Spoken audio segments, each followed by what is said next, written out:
Assalamualaikum warahmatullahi wabarakatuh.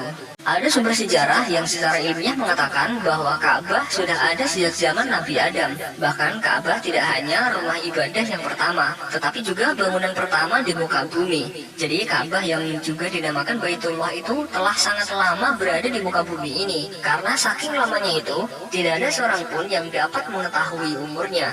Berdasarkan firman Allah SWT, sesungguhnya rumah yang mula-mula dibangun untuk tempat beribadat manusia ialah Baitullah yang dibakah, yang diberkahi, dan menjadi petunjuk bagi semua manusia. Quran Surat Ali Imran ayat 96. Menurut Profesor Dr. Mutawali Asy'arawi, bahwa sesuatu yang Allah katakan dibangun untuk manusia, tentu yang membangunnya bukan manusia. Karena Ka'bah dibangun untuk manusia, bukan disebutkan dibangun oleh manusia. Dijelaskan pada surat Ali Imran ayat 96 ini, yang membangun untuk manusia tentunya bukan manusia. Karenanya Ka'bah dibangun sebelum Nabi Adam alaihissalam. Ka'bah redaksinya buka Quran surah ketiga Ali Imran ayat 96-97, itu redaksi Qurannya dibangunkan untuk manusia, bukan manusia yang bangun. Di saat manusia pertama Nabi Adam turun ke bumi, Quran surah kedua ayat 38, itu Ka'bah sudah ada. Ya kata Allah, inna awwala baitin wudi'a lin-nas, sungguh rumah pertama yang dibangunkan untuk manusia, bukan manusia yang bangun. Sebagian muslim mengetahui bahwa bangunan Ka'bah dibangun di masa Nabi Ibrahim dan Nabi Ismail alaihi wassalam. Namun ternyata sejarah pembangunan Ka'bah dapat dirunut jauh ke belakang hingga ke Nabi Adam alaihissalam yang merupakan manusia pertama di muka bumi. Diketahui dalam riwayat yang didokumentasikan Al-Quran, disebutkan Ka'bah ditinggikan oleh Nabi Ibrahim dan anaknya Ismail alaihi wassalam. Dan anggapan bahwa yang membangun Ka'bah pertama kali adalah Nabi Ibrahim merupakan anggapan yang keliru. Allah berfirman, dan ingatlah ketika Ibrahim meninggikan dasar-dasar Baitullah bersama Ismail seraya berdoa, ya Tuhan kami, terimalah amalan kami, sesungguhnya Engkaulah yang maha mendengar lagi maha mengetahui. Quran Surat Al-Baqarah ayat 127. Jadi Nabi Ibrahim alaihissalam di sini hanya meninggikan, bukan yang membangun pertama kali. Dalam buku Haji dan Umroh, Profesor Quraisy Shihab menjelaskan bahwa ayat ini memberikan kesan bahwa Ka'bah telah ada sebelum Nabi Ibrahim alaihissalam. Hanya saja beliau bersama putranya Ismail alaihissalam yang meninggikan fondasinya. Karena boleh jadi ketika itu Ka'bah telah runtuh atau bahkan rata dengan bumi. Akan tetapi beberapa sejarawan mengatakan bahwa lokasi yang menjadi tempat berdirinya Ka'bah sekarang ini adalah berupa tanah tinggi yang berwarna merah, di mana tempat ini merupakan tempat beribadahnya kaum Amalik. Kaum ini telah musnah sebelum datangnya Nabi Ibrahim alaihissalam ke Hijaz. Tempat ini disucikan sehingga orang Mesir kuno menyebut Hijaz dengan Al-Bilad Al-Muqaddasah atau negeri yang suci. Beberapa sejarawan masa lampau seperti yang juga dituliskan oleh Ali Husni Al-Karbuti dalam buku Sejarah Ka'bah, ada yang mengatakan bahwa yang pertama membangun Ka'bah adalah malaikat, tepatnya sebelum bumi diciptakan, dan sudah berdiri 2000 tahun sebelum Nabi Adam turun ke bumi. Pendapat ini didasarkan pada firman Allah SWT. Ingatlah ketika Tuhanmu berfirman kepada para malaikat, sesungguhnya aku hendak menjadikan seorang khalifah di muka bumi. Mereka berkata, mengapa engkau hendak menjadikan khalifah di bumi itu? Orang yang akan membuat kerusakan padanya dan menumpahkan darah, padahal kami senantiasa bertasbih dan memuji engkau dan mensucikan engkau. Tuhan berfirman, sesungguhnya aku mengetahui apa yang tidak kamu ketahui. Quran Surat Al-Baqarah ayat 30. Menurut riwayat ini, malaikat merasa bersalah telah menanyakan perihal khalifah di bumi itu dan menganggap Allah telah murka kepada mereka. Kemudian para malaikat pun menyesal dan takut. Mereka menengadah sambil memohon ampunan. Lalu para malaikat ini tawaf mengelilingi arsy sebanyak 7 kali seperti tawafnya jamaah haji di Ka'bah saat ini sambil berseru, Labbaik Allahumma labbaik. Ya Allah, kami datang menyambut panggilanmu, kami datang memohon ampunanmu, kami memohon ampunan dan bertaubat kepadamu. Melihat hal itu, maka Allah menurunkan rahmatnya dan membuat sebuah rumah di bawah arsy itu, yaitu Baitul Maqmur.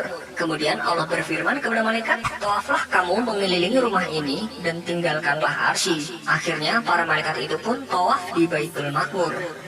Selanjutnya Allah SWT memerintahkan para malaikat yang ada di bumi untuk membangun sebuah bangunan yang serupa dengan Baitul Maqmur.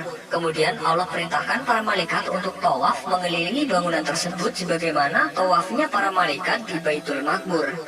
Dalam riwayat lain, Abu Al-Walid Al-Azraqi meriwayatkan dari Ali bin Husain bin Ali bin Abi Thalib, sesungguhnya suatu ketika Allah mengutus para malaikatnya, dirikanlah untukku sebuah bangunan yang bentuknya menyerupai Al-Baitul Makmur dan memiliki nilai seperti dia pula. Kemudian Allah Subhanahu wa taala memerintahkan semua yang ada di bumi dari kalangan malaikat untuk tawaf di rumah itu, sebagaimana penduduk langit juga bertawaf di Baitul Makmur. Abu Al-Walid berkata, dan peristiwa itu terjadi sebelum Adam diciptakan.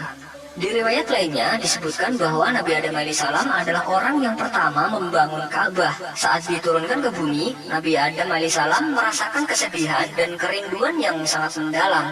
Puncak kesedihan Nabi Adam alaihissalam karena ditelantarkan di bumi, sehingga tidak bisa lagi melakukan laku spiritual, mengikuti langkah ibadah bersama para malaikat mengitari arsy.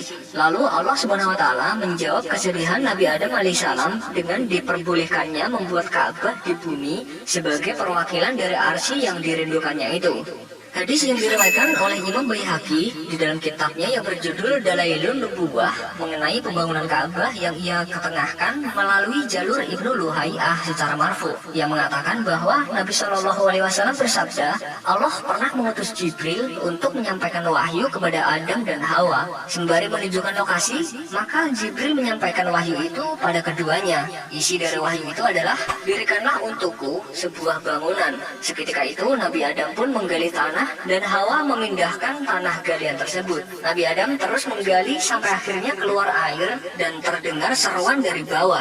Cukup wahai Adam, setelah bangunan itu jadi, Allah memerintahkan Nabi Adam dan Hawa untuk melakukan tawaf. Dan dia berfirman, engkau adalah manusia yang pertama dan ini adalah bangunan yang pertama. Lalu seiring bergantinya waktu, pada masa banjir di zaman Nabi Nuh alaihissalam, Ka'bah ini runtuh hingga tersisa pondasinya.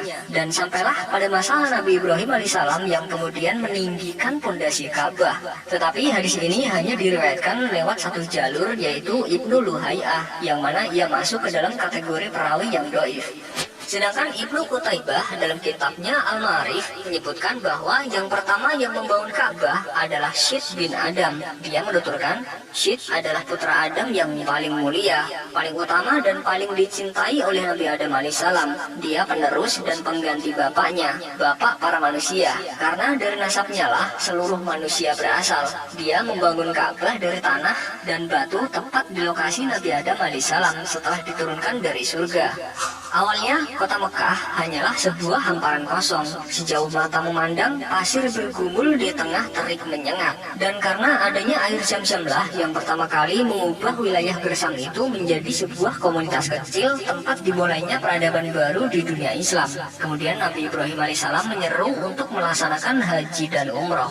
Dan berserulah kepada manusia untuk mengerjakan haji. Niscaya mereka akan datang kepadamu dengan berjalan kaki dan mengendarai unta yang kurus yang datang dari segenap penjuru yang jauh. Wallahu a'lam bishawab. Wassalamualaikum warahmatullahi wabarakatuh.